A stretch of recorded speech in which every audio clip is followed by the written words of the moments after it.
আমার নবীর উপর নাযিল করেছেন 23টা বছর ধরে। জিবরাইল আলাইহিস সালাম আমাদের নবীর কাছে কমপক্ষে 24,000 বার এসেছে। সুবহানাল্লাহ বলবেন না? ওহী নাযিলের কয়েকটা ধারা ছিল। তাফসীরের কিতাব এসেছে এই যে কোরআন শরীফ আল্লাহ আমার নবীর উপর নাযিল করলেন, তার কয়েকটা পদ্ধতি ছিল। তার মধ্যে একটা পদ্ধতি ছিল সিলসিলাতুজ জাওয়াব, মানে ঘন্টার আওয়াজ। এটা আলেমে পড়ানো হয়। তাফসীর জালালাইন শরীফ পড়েছেন।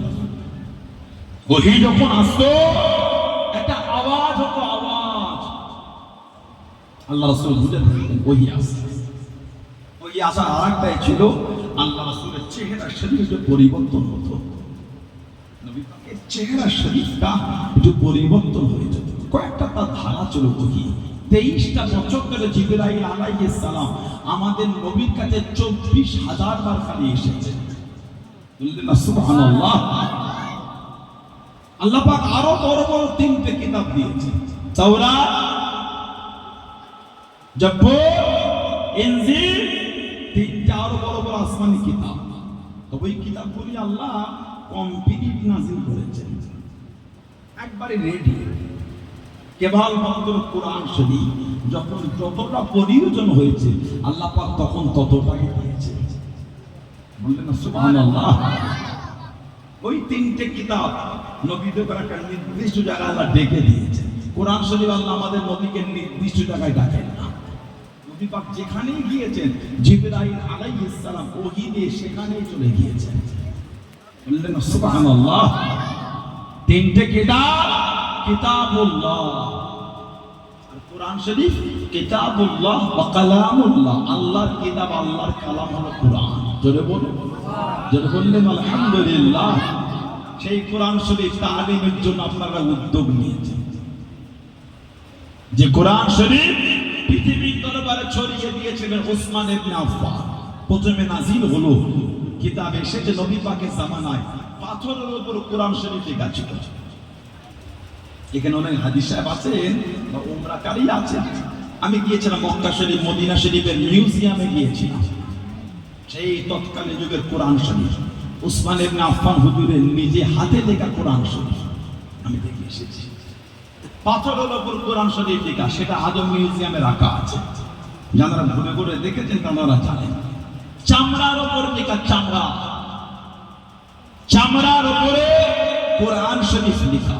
যখন নাযিল হয়েছে এইভাবে সব লেখা হয়েছে, সেগুলো এক জায়গায় জড়ো হয়েছে, সেগুলো কিতাব আকারে হয়ে সাহাবারা বিভিন্ন দেশে রাষ্ট্রনায়কদের কাছে পাঠিয়েছে।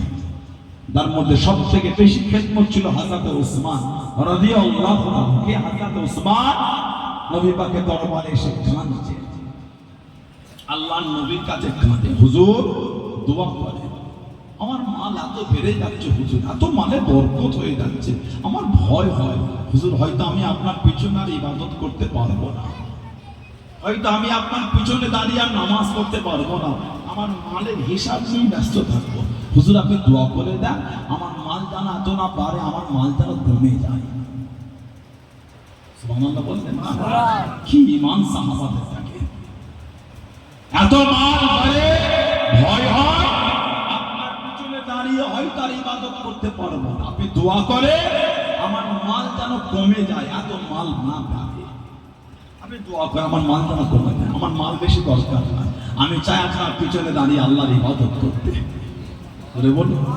বলতেন আলহামদুলিল্লাহ। কি ঈমান সাহাবাদের। নবী পাক বলেন ওসমান কি বলতো জানো? যে বুঝো।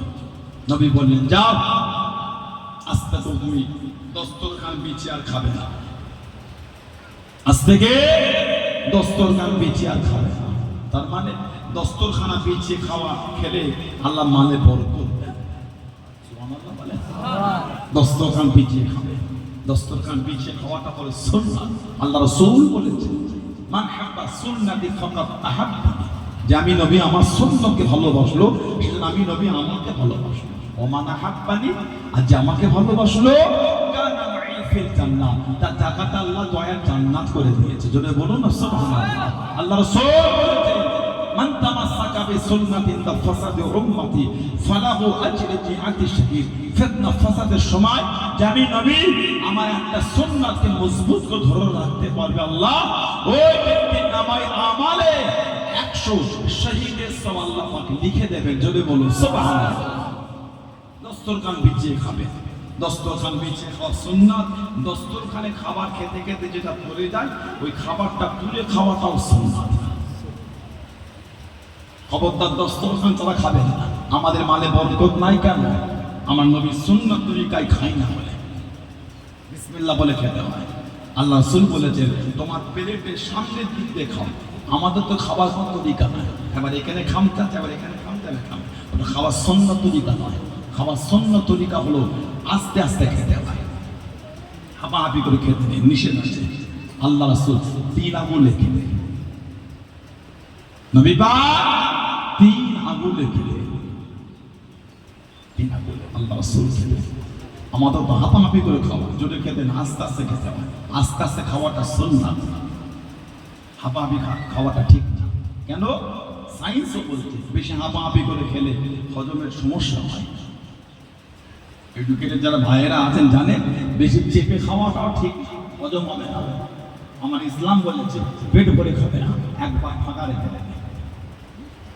সায়েন্স তো কালকে তৈরি করি, সায়েন্স বলছে পেট ভরে খাওয়াটা ঠিক না, হজমের ক্ষমতা, হার্টের প্রবলেম হবে। আমার ইসলাম তো 1500 বছর আগে বলে দিয়েছে। জোরে বলুন সুবহানাল্লাহ। হযরত ওসমান বাড়ি চলে গেলেন।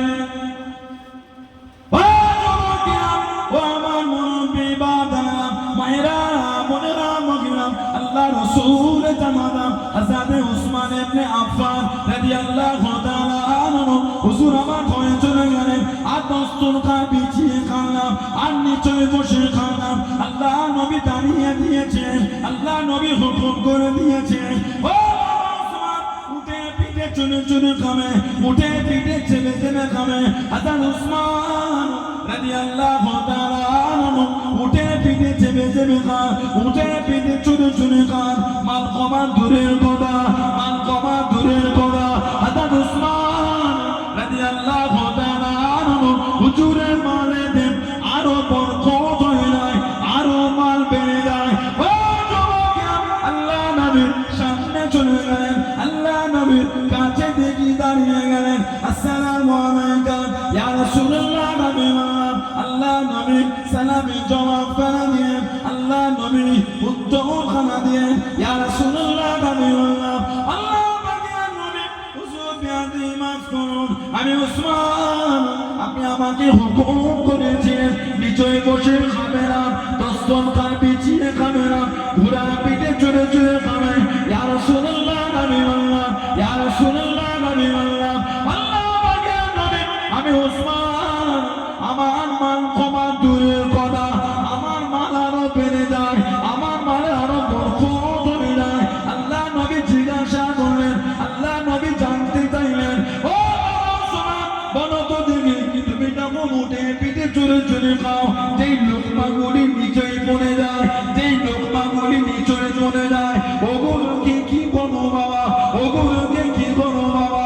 ইয়া রাসূলুল্লাহ। নবী আল্লাহ ইয়া রাসূলুল্লাহ। নবী আল্লাহ আল্লাহ পাকের নবী আমি ওসমানের খাওয়া মিটে গেলে পুরা পিঠ থেকে নিচে নেমে ওগুলো ঘুরিয়ে ঘুরিয়ে, ওগুলো ঘুরিয়ে ঘুরিয়ে আমি ওসমান ধুলো মহিলাগুলি সাফ করে আল্লাহ পাকে দেওয়া রেজেক মনে করে আমি ওগুলোকে খেয়ে নিই।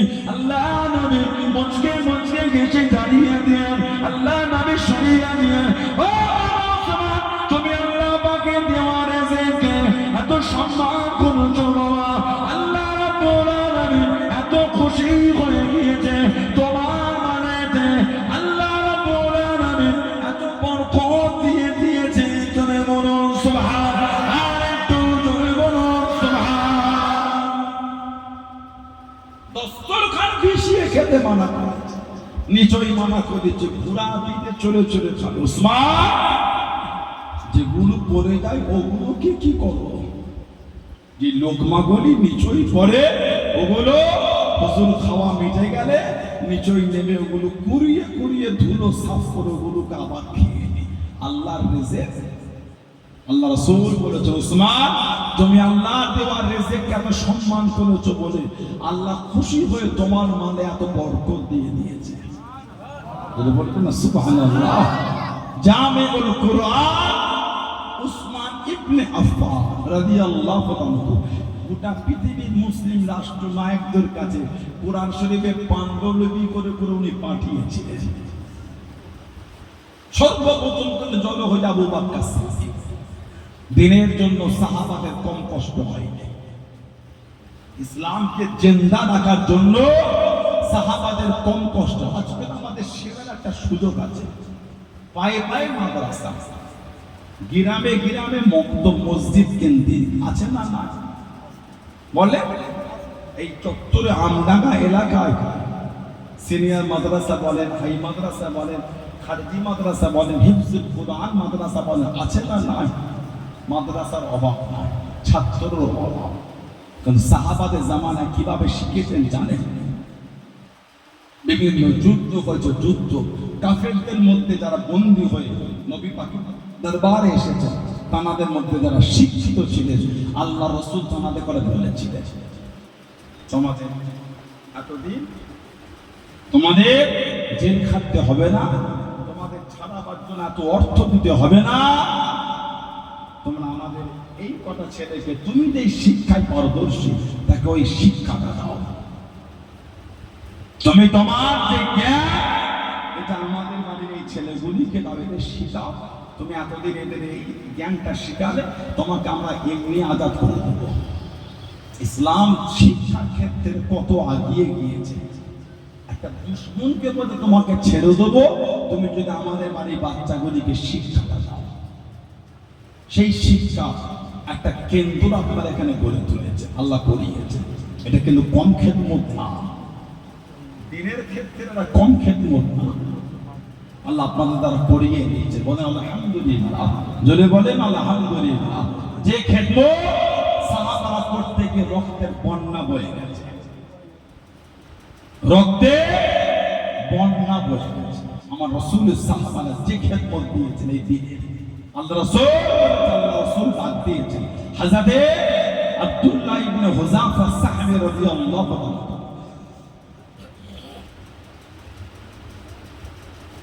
আমাদের রাসূলের সাহাবী ছিলেন। হযরতে আব্দুল্লাহ ইবনে হুযাফা আস-সাহমি রাদিয়াল্লাহু তাআলা আল্লাহ রাসূল তাআলার হাতে চিঠি লিখে পাঠিয়েছিলেন, যাও কাফেরদের কাছে গিয়ে দ্বীনের দাওয়াত দিয়ে আসো, দ্বীনের বিধানটা পৌঁছে দিয়ে আসো। আল্লাহ রাসূলের সাহাবারা এক জায়গা থেকে আরেক জায়গায় দ্বীনের প্রচারের জন্য গিয়েছেন। মিশরে এত সাহাবাদের মাজার, মিশর, ইজিপ্ট, মিশরে সাহাবাদের এত মাজার, এত সাহাবা খালি মিশরের খেদমতের জন্য গিয়েছেন। ওমর ফারুক জামানা মিশর ফতেহ হয়েছিল। হযরতে আমর ইবনুল আস, হযরতে আমর ইবনুল আস রাদিয়াল্লাহু তাআলা ওনাকে মিশরের গভর্নর করেছিলেন ওমর ফারুক রাদিয়াল্লাহু তাআলা। মিশরের গভর্নর, মিশর ফতেহ হয়ে গেল।